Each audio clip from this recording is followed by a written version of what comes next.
Hello बच्चों, हम लोग बेटा अर्थमेटिक का लेवल 1 पढ़ रहे हैं और आज हम लोग लेवल 1 में अपने 8वें टॉपिक प्रॉफिट एंड लॉस के पार्ट 2 पर चर्चा करने वाले हैं।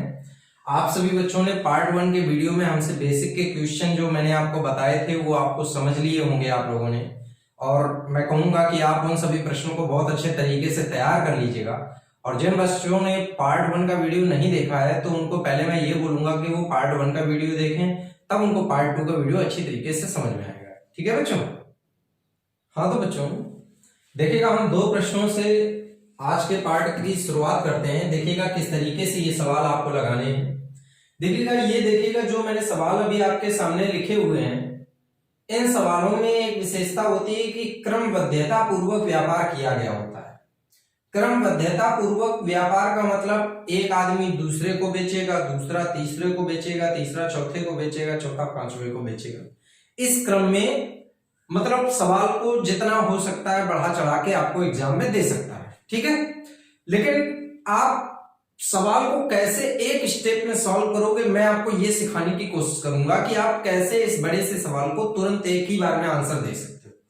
देखो, जैसा कि बच्चों इस सवाल में दिया गया है कि ए ने एक रेडियो बी को 20% लाभ पर बेचा और बी उसे सी को 25% लाभ पर बेचता है। यदि सी ने रेडियो का मूल्य 225 रुपया दिया तो ए रेडियो का क्या मूल्य दिया, मतलब ए ने कितने रुपए में ये रेडियो खरीदा। आपको ए ने कितने में खरीदा ये बताना है, और आपको ये बताया गया है कि सी ने 225 रुपया में खरीदा। तो जब भी कभी इस तरीके का सवाल आपको एग्जाम में मिले तो कैसे आप इस सवाल को सॉल्व करोगे, मैं आपको ये तरीका बताता हूं। आप लास्ट कैंडिडेट का अमाउंट लिख लीजिएगा, जो भी अमाउंट दिया जाए। इसके बाद आप पूरे क्रम को किस तरीके से लिखोगे ये समझ लो। ए बी को 20% लाभ पे बेचा तो आप यहां पे 100/120 कर दीजिए। बी सी को 25% लाभ पे बेचा, 100/125 कर दीजिए, और बस इसको सॉल्व कर लीजिएगा। जैसे ही आप सॉल्व करेंगे तो आपको ये पता चल जाएगा कि ए रेडियो कितने रुपए में खरीद के लाया होगा। सॉल्व करेंगे तो 5/6, 4/5। देखो बच्चों, इस 5 से ये 5 कट गया, ये 2 आया, ये 3 आया। 3 से इसे काटेंगे तो ये 75 बार कटेगा, और 75 दूना 150, मतलब ए ने इस रेडियो को 150 रुपए में खरीदा होगा। तो किस तरीके से बच्चों हमें ये सवाल का आंसर देना है, ये तरीका आपको क्लियर हुआ? ठीक। अब इसी सवाल को जब ये थोड़ा सा अच्छे लेवल पे बना के देते हैं तो कैसे देते हैं, जैसे कि यहां पर देखो कहा गया है कि ए ने एक रेडियो खरीदा और इसकी मरम्मत पर 110 रुपए खर्च किए।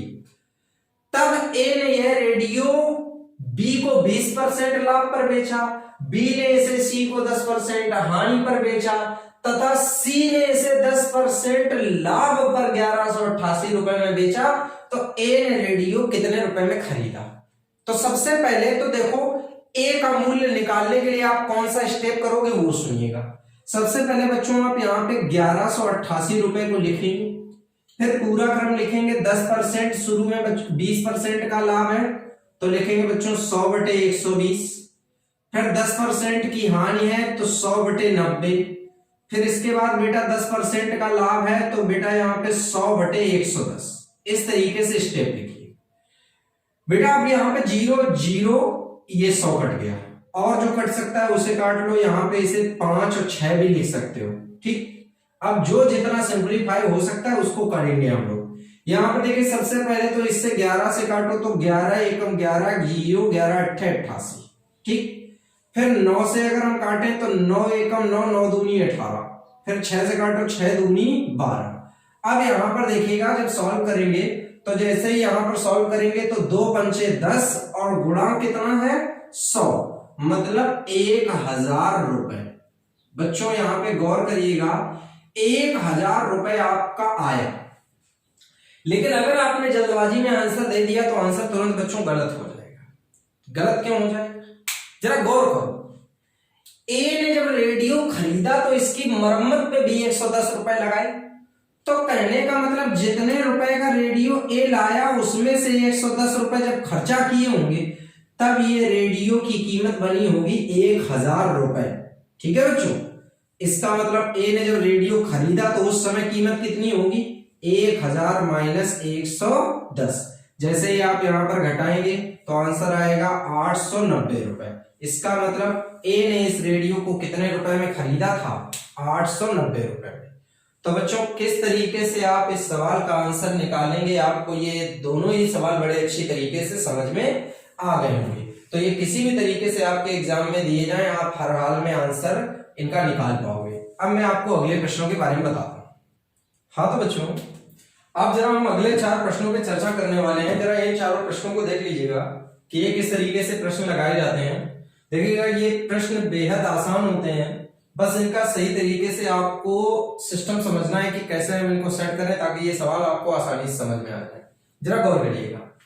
अब मैं आपको जितने भी प्रश्न बता रहा हूं उनमें एमआरपी का जिक्र भी होगा, तो जरा एमआरपी का जिक्र जब होता है तो कैसे सवाल लगाए जाते हैं ये जरा समझ लीजिए। एक व्यापारी किसी वस्तु पर लागत से 30% अधिक मूल्य अंकित करता है तथा 10% छूट देने का भी वचन देता है, उसे कितने प्रतिशत का लाभ होगा। तो सबसे पहले इस सवाल को लगाने के लिए मैं यहाँ पे आपको एक ग्राफ बनाना सिखा देता हूं। आप सभी बच्चे सीपी, एमआरपी, एसपी इस तरीके से तीन ये ग्राफ में चीजें शामिल कर देंगे, ठीक। अब यहां पर एक एक पॉइंट को हम उठाएंगे। सबसे पहले कहा गया कि यहाँ पे 30% अधिक अंकित करता है, तो जब 30% अधिक अंकित करता है तो इसका मतलब 100 वाली चीज पर बेटा लिखा होगा 130, ठीक।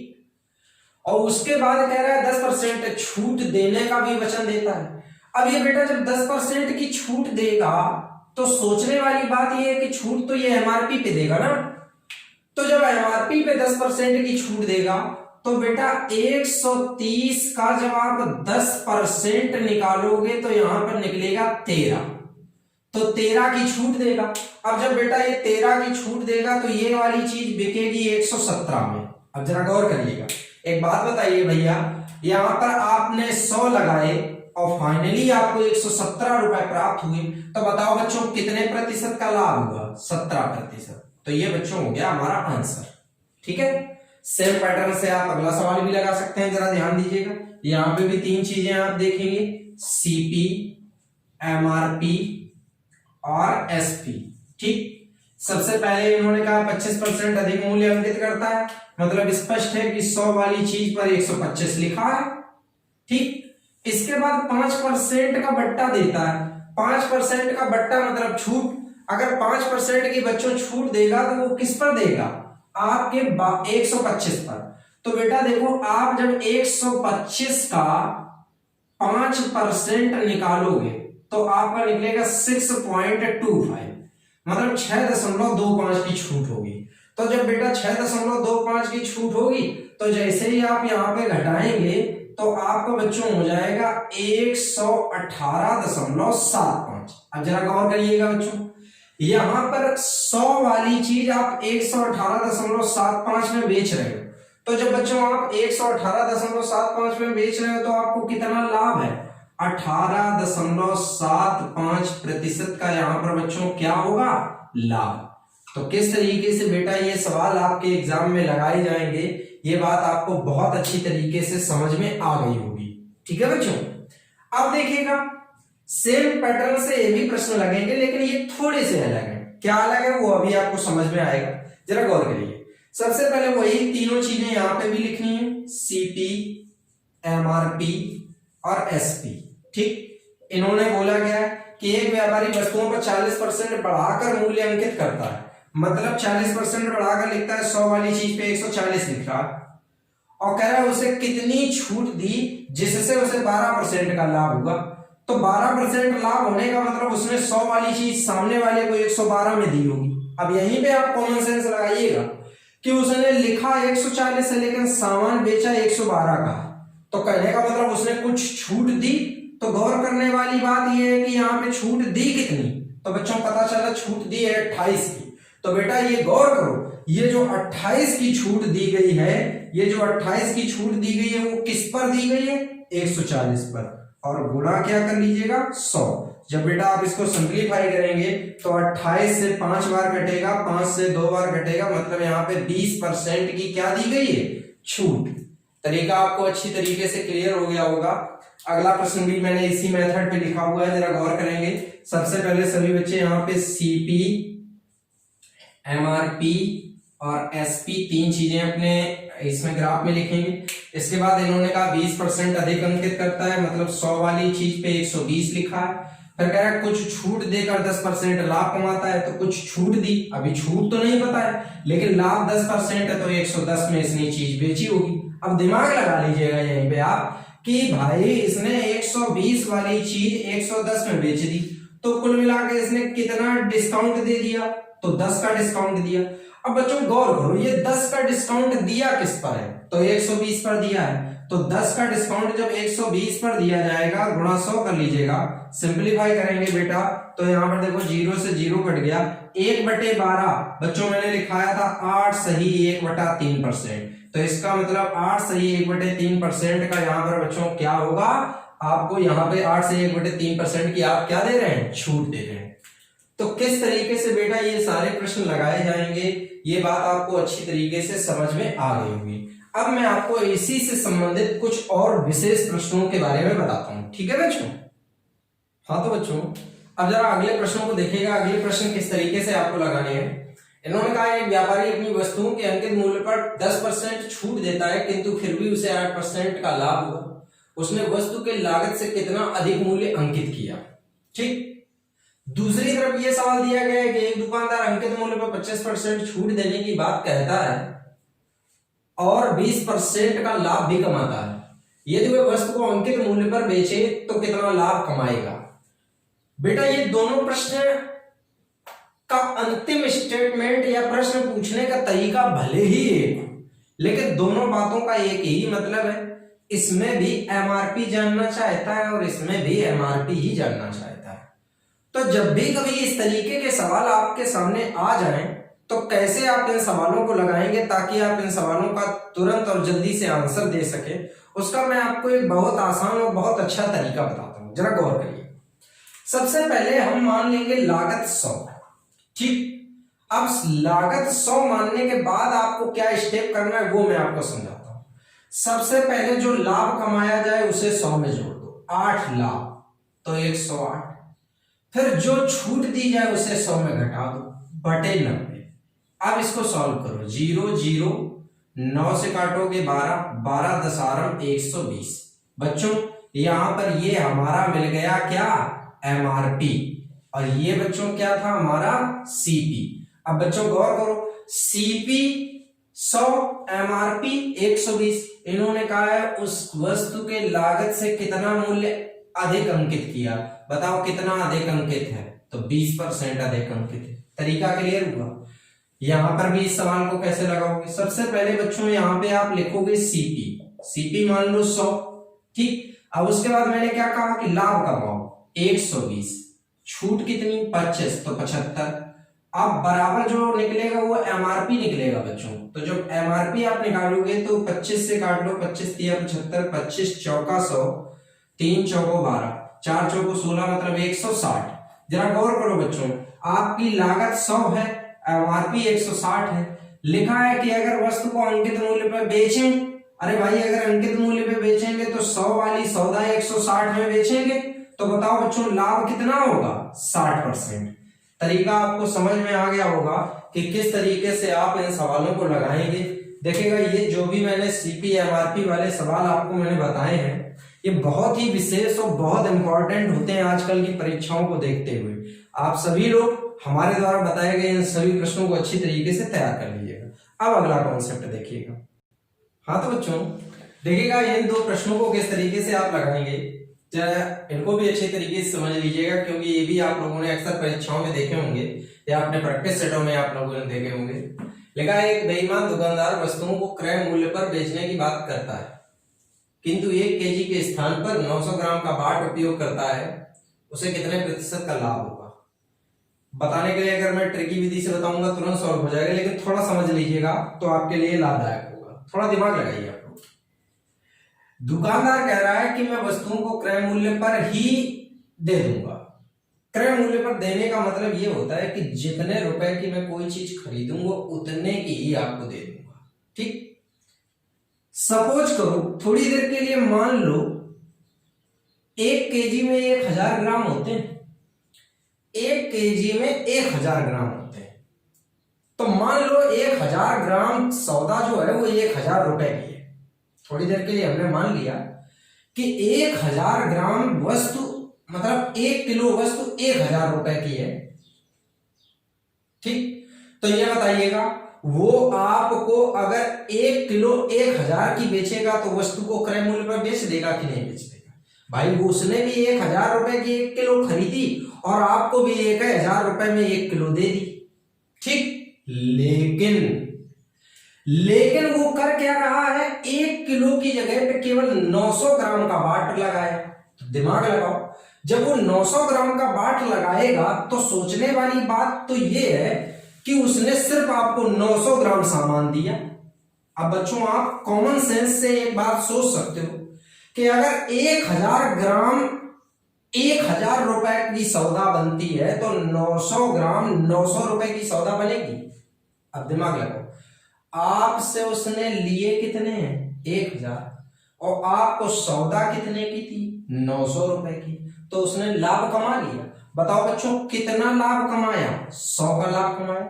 100 का लाभ कितने पर कमाया, 900 पे कमाया, क्योंकि दुकानदार के पास से तो केवल 900 रुपए की ही सौदा गई है। तो 100 का लाभ 900 पे हुआ गुणा 100। सॉल्व करेंगे, 0 से 0 सॉल्व हो जाएगा और इसको जब आप सिंप्लीफाई करके निकालेंगे तो आंसर आएगा बच्चों यहाँ पर 11 सही 1/9% का लाभ।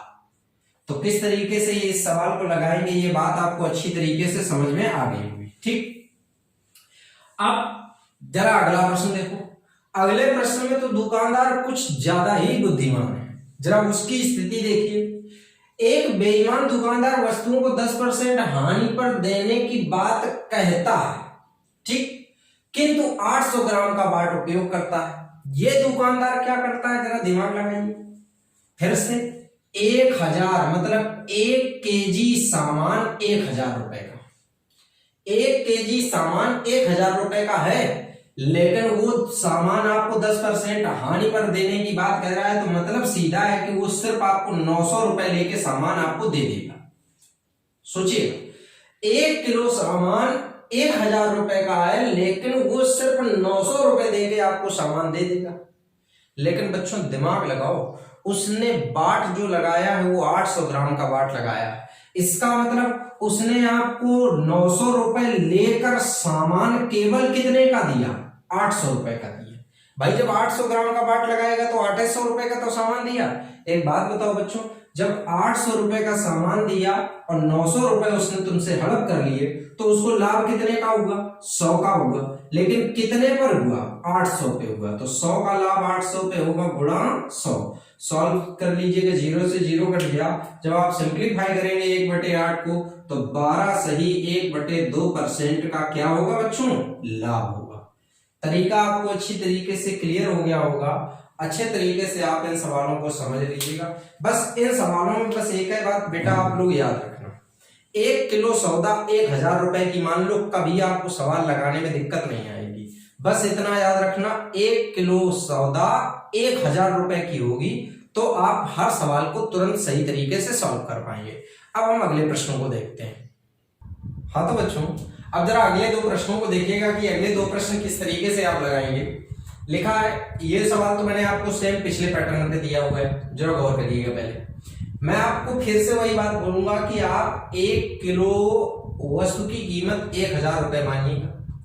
1 किलो वस्तु की कीमत अगर आप 1000 रुपए मानेंगे, ठीक, तो यहां पर तुरंत अगर आप देखेंगे तो कहा दुकानदार वस्तुओं को 4% हानि पर बेचने का दावा करता है। मतलब दुकानदार सीधे कह रहा है कि मैं आपको 960 रुपए की ये वस्तु दे दूंगा। मतलब 1000 रुपए वाली चीज 960 रुपए में दे देगा। लेकिन दिमाग क्या लगाता है, उसने 1 किलो के स्थान पर 840 ग्राम का बाट लगाया। तो जब 1 किलो के स्थान पर 840 ग्राम का बाट लगाएगा तो इसका मतलब वो 1000 की जगह पे आपको 840 रुपए का सामान देगा। अब गौर करो, उसने आपसे तो 960 लिए हैं, लेकिन जो सामान दिया है वो केवल 840 का दिया है। कहने का मतलब उसने आपसे 120 रुपए का बच्चों लाभ कमा लिया। अब 120 का लाभ जो कमाया वो किस पर कमाया, 840 पे, तो गुणा 100। सॉल्व करो, 12 सत्ते 84, 1/7 का मान हो गया 14 सही 2/7% का लाभ। तो यहां पर बच्चों आपको 14 सही 2/7% का लाभ होगा। तरीका क्लियर हो गया, ठीक है बच्चों। अब देखिएगा बेटा अगला प्रश्न किस तरीके से आप लगाएंगे। देखिएगा इस प्रश्न में जो ये अगला प्रश्न मैंने आपको दिया हुआ है, इसमें आपसे अभी तक सभी में आपको बाट के बारे में बताता था कि इस बाट का उपयोग किया या किसी बाट का उपयोग किया, लेकिन इस प्रश्न में देखो आपसे पूछा गया है कि किस बाट का उपयोग किया।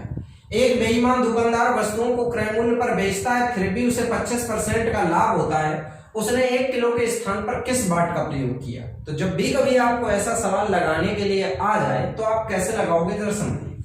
हम जो बाट का वजन जानना चाहते हैं वो x ले लो, ठीक, जो लाभ हुआ है उसका गुणा कर दो 125, ठीक, बराबर 1000 गुणा 100। सॉल्व कर लीजिएगा, तुरंत बाट का वजन आएगा। तो 125 से जब काटोगे 25 पंचे 125, 25 चौका 100, 5 8 40, 8 इंटू 100 मतलब x की वैल्यू 800। तो इसका मतलब ये स्पष्ट हो गया कि उसने 1 किलो की जगह पे 800 ग्राम के बाट का उपयोग किया। तो जब भी, अच्छा इतना याद रखना, हमेशा ये स्टेप आपका सेम रहेगा। जब भी कभी ऐसा सवाल दिया जाए कि क्रय मूल्य में बेचने की बात करता है और आपसे बाट का वजन पूछा जाए तो ये स्टेप सेम रहेगा, इसको हमेशा याद रखें। तो इस तरीके से आप इन दोनों सवालों को लगाएंगे, अच्छी तरीके से दोनों सवालों को समझ लीजिएगा, नोट कर लीजिएगा। अब मैं आपको अगले प्रश्नों के बारे में बताता हूँ। हाँ तो बच्चों अब जरा अगले प्रश्नों को देखिएगा। अगले प्रश्न किस तरीके से आप लगाएंगे जरा देखिएगा। आपसे कह रहे हैं रुपए 1 की 12 मतलब 1 रुपए की 12 की दर से टॉफी बेचने पर 20% की हानि होती है। 20% लाभ कमाने के लिए 1 रुपए की कितनी टॉफी बेची जानी चाहिए। और यहाँ पर दिया है कि रबड़ों के मूल्य में रबड़ों को 1 रुपए में 20 के भाव से बेचने पर 4% की हानि होती है। 1 रुपए की कितनी रबड़े बेचे ताकि उसे 20% का लाभ। देखो इस सवाल में एक हिस्सा तो आपसे चलो पूछा गया है, लेकिन एक हिस्सा मैं आपको अपनी मर्जी से बताऊंगा, जरा गौर करिए। जैसा कि यहां पर देखिएगा, कभी भी अगर इस तरीके का आपको सवाल दिया जाए तो आपको एक ही बात याद रखनी है कि दर की उल्टी संख्या होती है। समझने की कोशिश करिए। दर मतलब रेट का उल्टा वस्तुओं की संख्या होती है। अब कैसे आपको समझाएं जरा देखें।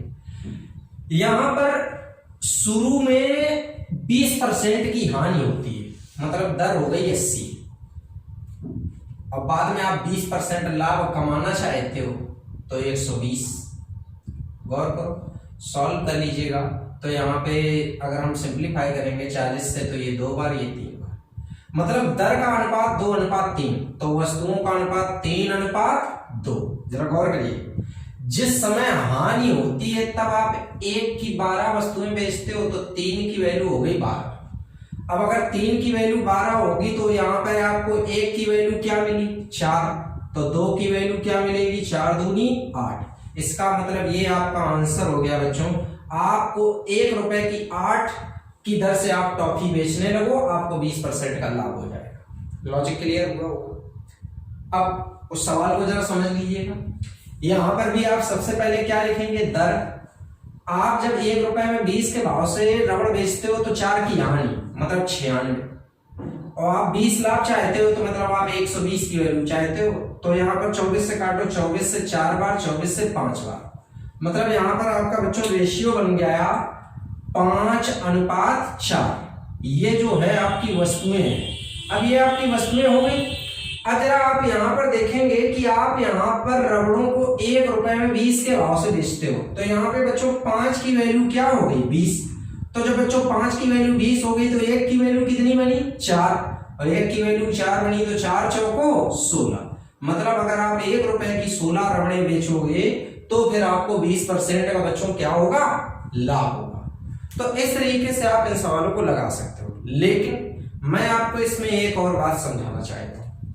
जैसे कई बार ये पूछ देता है कि जैसे बोलता कि 1 रुपए की 12 की दर से टॉफी बेचने पे 20 की हानि होती है, उसने 1 रुपए की कितनी टॉफी खरीदी, मतलब अगर 1 रुपए की कितनी टॉफी खरीदने का जिक्र करता तो आप कैसे आंसर देते, जरा समझिएगा।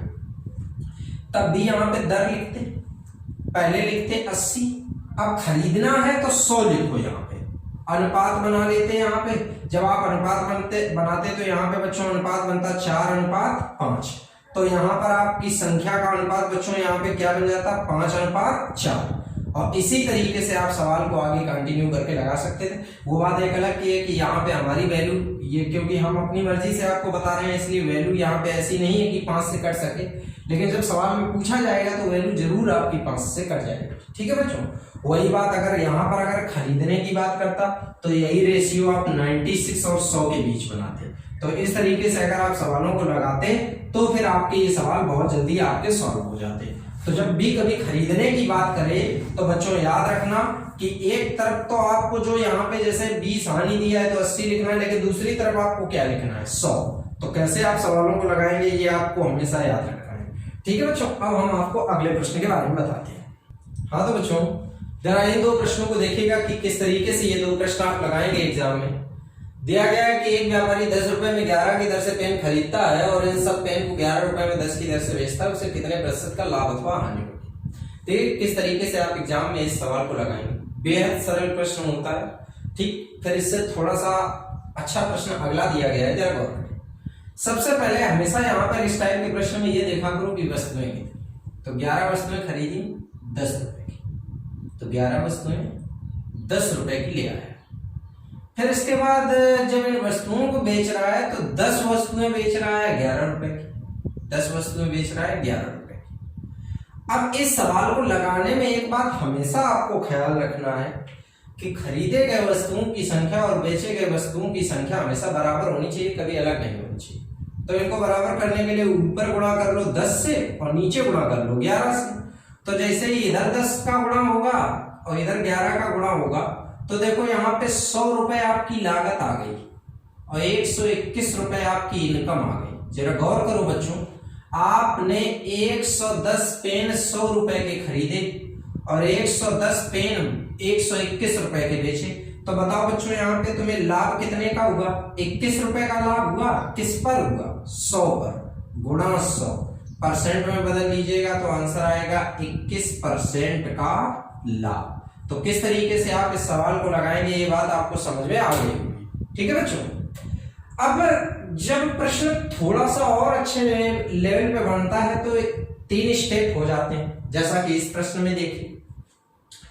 कहा गया कि एक व्यापारी 1 रुपए में 2 की दर से कुछ नींबू खरीदता है और इतने ही नींबू 3 रुपए में 4 की दर से खरीदता है तथा इन सबको मिलाकर 2 रुपए में 3 की दर से बेचता है, उसे कितने प्रतिशत का लाभ अथवा हानि होगी। तो सबसे पहले देखिएगा कैसे आप सवाल को लगाएंगे, जरा बच्चों देखिए। यहां पर हमें क्या करना है कि सबसे पहले इन्होंने कहा है 1 रुपए में 2, तो 2 नींबू 1 रुपए के आ गए। फिर इतने ही नींबू वो 3 रुपए में 4 खरीदता है, तो 4 नींबू खरीदे 3 रुपए के। तो सबसे पहले यहां पर एक बात क्लियर कर लेनी आपको है, वो ये है कि यहाँ पर देखो इतने ही नींबू खरीदता है, मतलब जितने नींबू ऊपर उतने ही नींबू नीचे, तो दोनों जगह के नींबुओं की संख्या क्या कर लेंगे बराबर, तो ऊपर गुणा 2 से और यहाँ पे भी गुणा 2 से। जब आप गुणा करेंगे तो जब बच्चों गुणा करने के बाद आपका सवाल बनेगा तो 4 नींबू यहाँ पर आए 2 रुपए के, 4 नींबू यहाँ पे आए 3 रुपए के, तो टोटल 8 नींबू आ गए और टोटल कितने रुपए के नींबू आ गए, 5 रुपए के। अब देखिएगा इसके बाद क्या करता है, वो इन सबको मिलाकर 2 रुपए में 3 की दर से बेचना शुरू करता है। तो जब 2 रुपए में 3 की दर से बच्चों बेचेगा तो ये 3 नींबू बेचेगा 2 रुपए के। इसके बाद आपको क्या करना है, यहाँ पर फिर से वही स्टेटमेंट आपको याद रखना है कि खरीदे गए नींबुओं की संख्या बेचे गए नींबुओं की संख्या के क्या होनी चाहिए, बराबर। तो बराबर करने के लिए बच्चों ऊपर गुणा करेंगे 3 से और नीचे गुणा करेंगे 8 से, तो यहाँ पर भी गुणा 3 से और यहाँ पर भी गुणा 8 से। जैसे ही आप सॉल्व करेंगे तो देखेंगे 24 नींबू 15 रुपए के आए और 24 नींबू 16 रुपए के बिके। जरा गौर करिए बच्चों, यहाँ पर आप 15 रुपए बिजनेस में लगाते हो और 16 रुपए आप बिजनेस से कमाते हो, तो बच्चों कितने का लाभ हुआ, 1 का। किस पर हुआ, 15 पर, गुणा 100। 1/15 को जैसे ही आप सॉल्व करोगे 6 सही 2/3% का बच्चों क्या होगा, लाभ। तो किस तरीके से आप इन सवालों को लगाओगे ये बहुत अच्छे तरीके से आप समझ लीजिएगा, ताकि कभी भी आपको परीक्षा में इससे संबंधित सवालों में समस्याओं का सामना ना करना पड़े। ठीक है बच्चों।